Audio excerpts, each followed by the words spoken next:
Bismillahirrahmanirrahim. Assalamualaikum warahmatullahi wabarakatuh.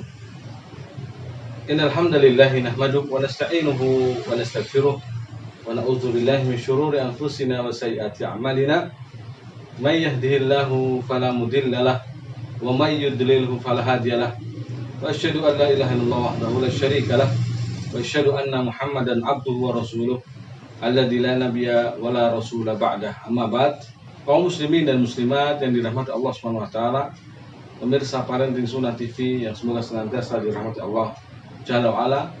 Segala puji hanya milik Allah atas segala limpahan rahmat dan karunia-Nya. Allah Subhanahu wa taala masih mudahkan kita terus untuk senantiasa dan terus menerus taqarrub, mendekatkan diri kepadanya dengan segala amal saleh, yang tentunya diantaranya adalah dengan amaliyah tarbawiyah, amalan mendidik, baik mendidik anak sendiri ataupun generasi kaum muslimin. Kemudian salawat dan salam semoga senantiasa tercurahkan atas junjungan Nabi kita yang mulia Nabi Muhammad Rasulullah SAW beserta para sahabatnya, keluarganya, dan juga seluruh pengikut beliau Sallallahu Alaihi Wasallam hingga hari kiamat kelak. Kaum muslimin yang dirahmati Allah SWT, pemirsa Parenting Sunnah TV, ya, di antara karakteristik sifat dari pendidik yang sukses, pendidik yang berhasil, yang kedua adalah arifku wal bu'du anil unfi, yaitu lemah lembut atau ramah dan jauh dari sikap kasar. Ya. Di sini mu'alif Syekh Muhammad Suwaid Hafizullah Ta'ala dalam kitabnya Manhaj Tarbawiyah An-Nabawiyah Litifli menyebutkan, ya, dalil-dalil tentang pentingnya untuk bersikap lemah lembut, ya. Sebagai pendidik harus bersikap lemah lembut, ramah, dan tidak bersikap kasar, tidak bersikap kaku, ya, saklek, ya. Tetapi hendaknya bersikap ramah atau lemah lembut, karena sungguhnya kelemah lembutan itu adalah suatu kebaikan.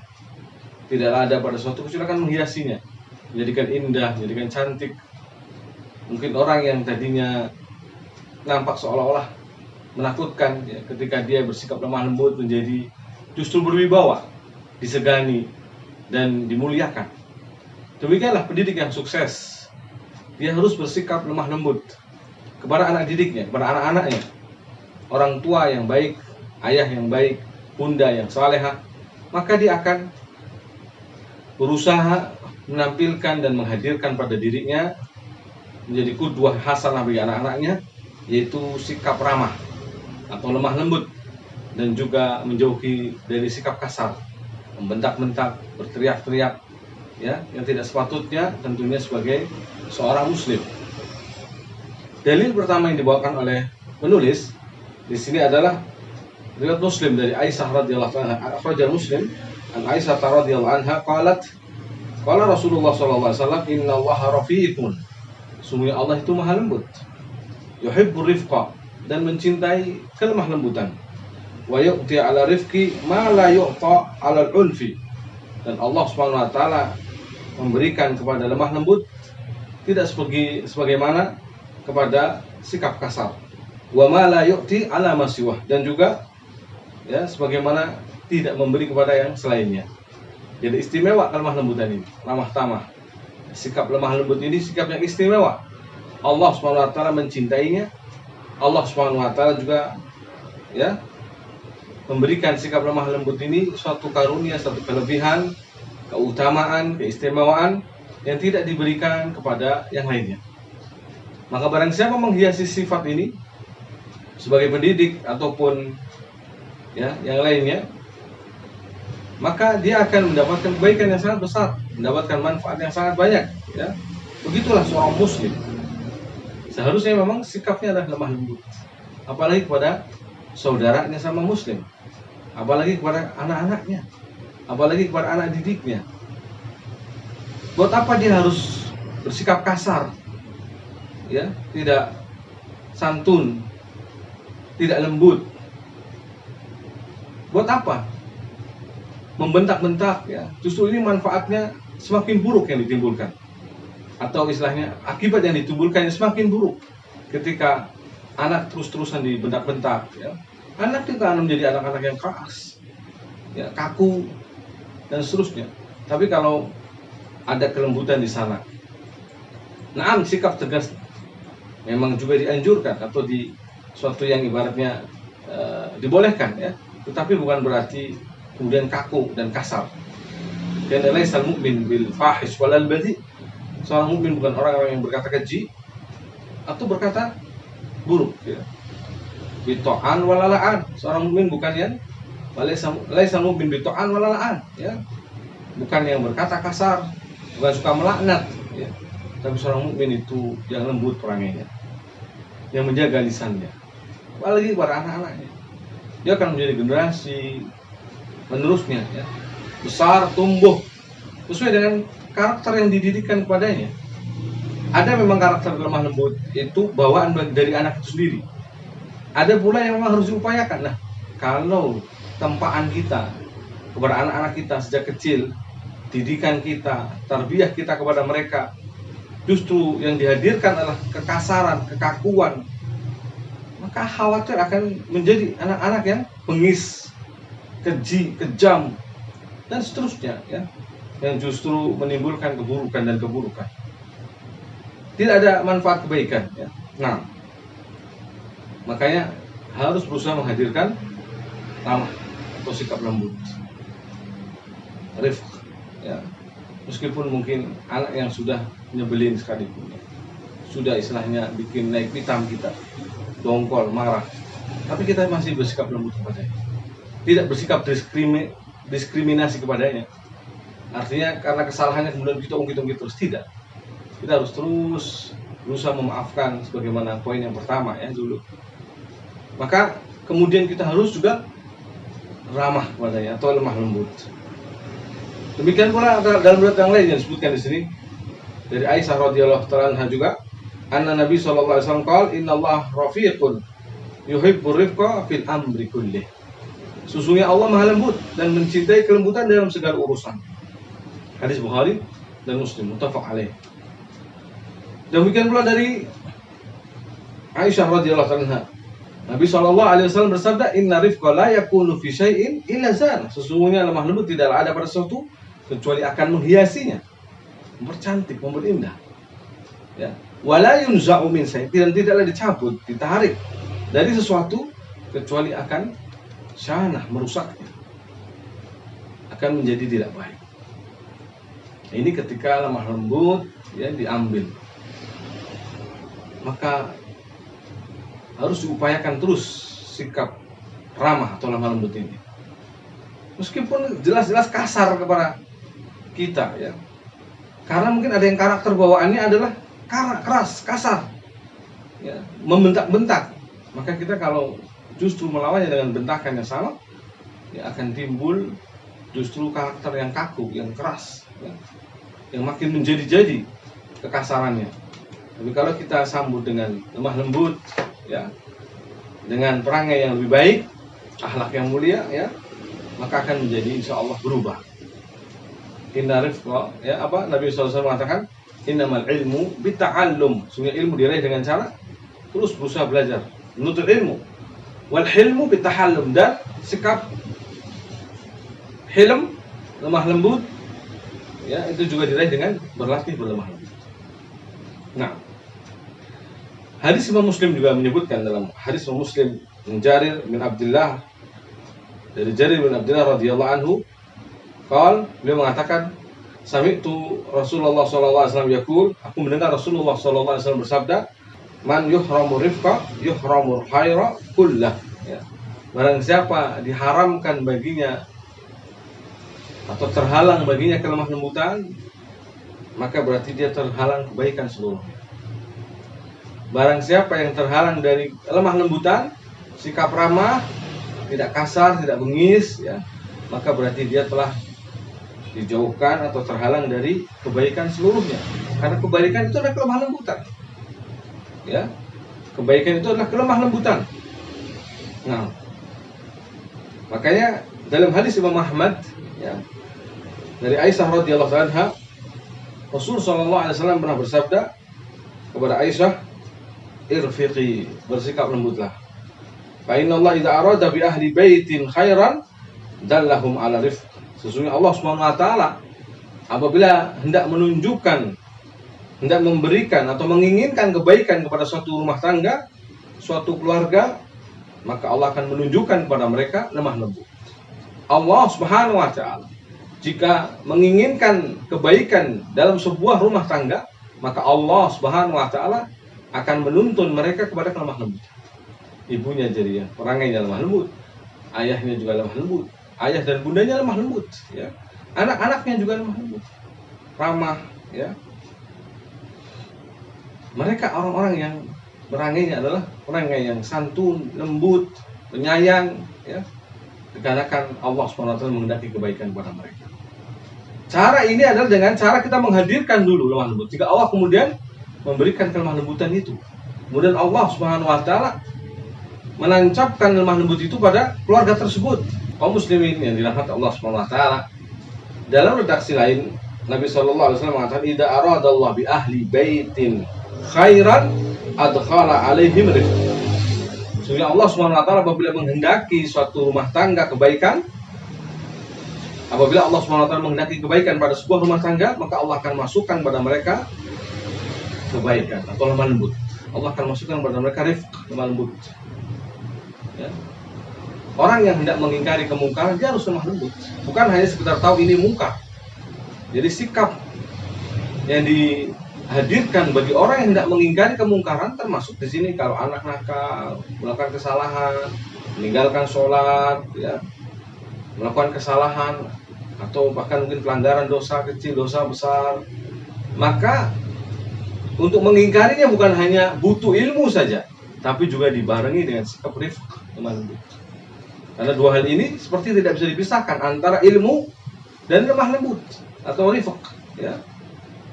Sehingga orang yang hendak menasihati orang lain, yang hendak berdakwah, yang hendak mendidik, pendidik yang sukses, ya, pendidik yang baik, pendidik yang berhasil adalah mereka yang menghadirkan antara ilmu syar'i yang dengannya dia mengetahui halal dan haram, baik dan benar, salah dan benar dan salah, ya, benar dan salah dan seterusnya. Lalu kemudian dengannya juga dibarengi ilmu lemah lembut, kelemah lembutan.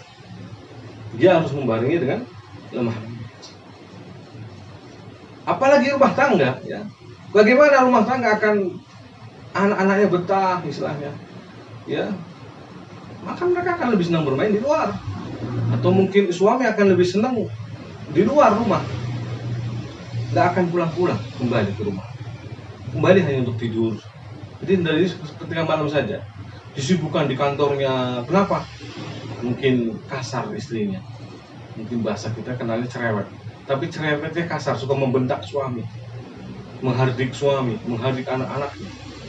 Ini membuat orang tidak betah tentunya, ya. Atau kembali anaknya juga kasar-kasar, keras, ya.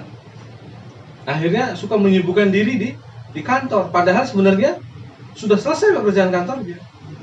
Atau anak-anak juga lebih suka bermain di luar, padahal sudah tidak ada keperluan lagi di luar. Demikian dan demikian seterusnya, ma'asyiral muslimin. Maka selalulah cross check, lihat kembali bagaimana Anda dengan lemah lembut, bagaimana sikap Anda dengan lemah lembut, sejauh mana Anda sudah menerapkan ini pada diri Anda, menghadirkannya pada rumah tangga Anda, menghadirkannya pada anak didik Anda, menghadirkannya pada anak-anak Anda. Lemah lembut dan tidak kasar, ya. Itulah sifat dan karakter dari pendidik yang sukses, pendidik yang menginginkan kebaikan, perubahan. Karena perubahan itu dengan proses, step by step, tidak mungkin sekaligus. Maka dibutuhkan kelemah lembutan, tidak instan, tidak serta-merta total, tapi ada proses. Proses itulah yang dicintai, proses itu harus kita nikmati, proses itulah yang harusnya kita syukuri. Ma'asyiral muslimin, kaum muslimin dan muslimat yang dirahmati Allah Subhanahu wa taala. Demikian di sini disebutkan dalil yang lain oleh muallif, penulis, ya. dari Abu Hurairah radhiyallahu anhu, qala kunna nusalli ma'a Rasul sallallahu alaihi wasallam. Dahulu kami sholat pernah bersama Rasulullah SAW al-isya, yaitu sholat isya. Fakana yusalli fa idza sajada wasabal Hasan wal Husain ala dhahri. Ya. Dan adalah Nabi SAW apabila sholat lalu sujud, ketika dalam posisi sujud, maka dan Hasan dan Husain, ya, cucu baginda Rasulullah SAW, naik ke punggung Nabi SAW, bermain-main kuda-kudaan. Wa idza rafa'a ra'sahu akhadahuma. Maka apabila Nabi SAW hendak bangkit dari sujudnya, hendak mengangkat kepalanya, maka Nabi SAW mengambil keduanya. Taruh kanan satu, taruh kiri satu. Ya. Wa wada'u ma wada'an rafiqan. Nabi pun, ya, mengambilnya dengan cara yang lemah lembut, cara yang tidak kasar. Ya. Fa idza ada. Maka apabila kemudian Nabi kembali sujud, mereka pun kembali menaiki dan menunggangi punggung Rasul sallallahu alaihi wasallam. Falamma shalla ja'ala wahidan hahuna wa wahidan hahuna. Ya. Maka kemudian ketika sholat, ya, ini bangkit lagi kembali, Nabi pun meletakkan sisi satunya di sisi kanannya, sisinya di sisi kirinya. Fajituhu faqultu ya Rasulullah, maka aku mendatangi beliau sallallahu alaihi wasallam dan menanyakannya, ya Rasulullah, wahai Rasulullah, ala adhabu bihima ila ummihima, bolehkah aku membawa keduanya, ya, kembalikan kepada ibundanya?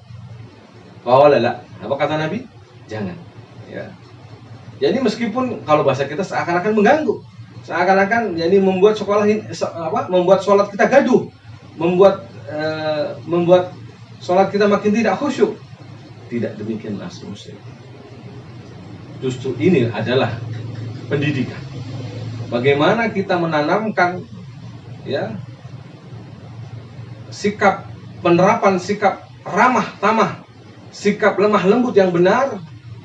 Inilah dia contohnya. Andai kan Nabi kasar langsung mungkin didepaknya, mungkin ditendangnya, jadi kasar dari sisi fisik, atau mungkin dari lisan Rasul SAW misalkan menghadiknya dengan berteriak takbirnya, Allah Akbar misalkan begitu kan, ya, menandakan bahwa sedang marah karena ada yang tidak beres misalkan, ya, dengan gangguan tadi. Tidak demikian, Nabi tidak melakukan. Masyaallah muslimin, ya. Karena ada banyak sekarang anak-anak itu sudah dilarang sama orang-orang, sehingga tidak mau ke masjid, dilarang ke masjid. Ya. Nah, kalau tulisannya masih mendidik bagus, jadi maksudnya mendidik, contohnya harap, ya, menjaga anak-anaknya. Menjaga di sini kan maknanya luas kan. Jadi dengan misalkan kalau gaduh langsung segera diamankan, ya, segera ditertibkan, segera diselesaikan dengan cara-cara yang baik, ya. Kalau menangis misalkan ditangani segera, ya. Banyak, ya, orang tua yang kadang sholat di masjid tetapi tidak tahu caranya, pun kadang malah bikin gaduh, cara menyelesaikannya tidak tahu, ya. Padahal bisa saja dengan cara digendongnya kalau menangis, bisa saja dengan cara, ya, digendong. Sholat sebagaimana Rasulullah SAW pernah menggendong dari anak-anak sahabat Nabi SAW. Lihat Nabi SAW mengatakan di sini, ala adhabu bihima ila ummihima, ketika ditanya, ya, bolehkah aku mengantarkan keduanya kepada ibundanya? Apa kata Nabi? Qala. Kaum muslimin yang dirahmati Allah Subhanahu wa taala. Kemudian dikatakan, lalu muncullah ibundanya, ya, ibundanya. Maka Nabi mengatakan ilhaqa bi ummikuma, ya. Silakan susul ibu kalian berdua, ya. Famazala yamsyani fi dawriha hatta dakhala. Maka dia pun kemudian berjalan, dua-duanya berjalan, ya, di sisi ibundanya sampai kemudian masuk ke rumahnya. Masya Allah. Hadis ini diriwayatkan oleh Imam Hakim dalam Mustadraknya, dan dia mengatakan hadis ini hadis yang sahih isnad, ya, meskipun Bukhari dan Muslim tidak mengeluarkannya. Imam Dhabi mengatakan hadis ini sahih, ya. Masyaallah muslim yang dirahmati Allah SWT. Bahkan mungkin kita lihat akan kisah yang begitu indah, yang dimana salaf saleh pernah lakukan. Ya. Diriwayatkan anak gulaman, ada seorang anak dari Zainal Abidin, atau gulam di sini artinya budak ya, yang dimilikinya. Karena yasubulahul ma, gulam ini menuangkan air pada Zainal Abidin biibrikin masnu'in min khazaf ya, dengan teko yang terbuat dari khazaf ya. Fawaqa al-ibriq ala rujulin ala rijli Zainal Abidin. Maka ternyata bejananya ini atau termosnya ini, tekonya ini justru menimpa kakinya Zainal Abidin. Fankasar, maka pecah. Fajurihat rijuhu, tentunya di sini kakinya beliau pun terluka. Faqala al-ghulam 'ala al-fawr ya sayyidi. Ya. Maka serta merta ya, mengatakan dengan cepat begitu ya. Mengatakan spontan mengatakan ya sayyidi, ya Tuhan, wahai Tuanku. Yaqul Allah Ta'ala wal kadhibin al ghaib. Dia membawakan firman Allah SWT, dan orang yang memaafkan atau menahan amarahnya. Qala Zainal Abidin laqad kadhamtu ghaidhi. Aku telah menahan amarahku. Wa yaqul wal 'afina 'anil nas. Maka kemudian gulam atau budaknya tadi mengatakan, dan yang memaafkan manusia. Qala laqad afawtu anka. Zainal Abidin mengatakan, aku telah memaafkanmu. Wa yaqul wallahu yuhibbul muslimin. Kemudian budak itu mengatakan lagi, dan Allah mencintai orang-orang berbuat ihsan. Lalu Zainal Abidin mengatakan, anta curun liwajhillah, anta hurrun liwajhillah. Engkau merdeka sekarang, bebas, bukan lagi menjadi budak. Engkau merdeka, aku merdekakan liwajhillah, dengan niat mendapatkan wajah Allah SWT. Ini kisah menarik ya. Suatu keadaan di mana harusnya marah ya, bisa saja memuntahkan marahnya, bersikap bengis kasar kepada gulamnya atau budaknya, tetapi justru beliau memaafkannya ya, beliau menahan amarahnya, memaafkannya ya, dan bahkan memerdekakannya. Subhanallah, pendidik yang luar biasa. Dia telah mengajarkan kepada kita cara bagaimana pendidikan yang benar, pendidikan yang sukses, mendidik anak-anak ataupun bahkan orang-orang di sekitarnya, termasuk pembantu, termasuk bahkan budaknya, termasuk bahkan adalah mungkin orang-orang yang memang wajib untuk kita didik secara tidak langsung. Ma'asyiral muslimin ya Allah SWT. Contoh dari Nabi, contoh dari salaf ini memberikan pelajaran kepada kita semua betapa pentingnya pendidikan, betapa pentingnya sikap dan sifat ramah tamah atau lemah lembut dan tidak bersikap kasar ya bagi seorang pendidik. Maka pendidik yang sukses adalah pendidik yang berusaha menghadirkan ini dalam dia mendidik anaknya ataupun anak didiknya. Wallahu ta'ala wa a'lam bishawab. Hadza ma aqulu lakum wa sallallahu ala nabiyyina Muhammad wa alihi wa sahbihi ajma'in. Subhanakallahumma wa bihamdik asyhadu an la ilaha illa anta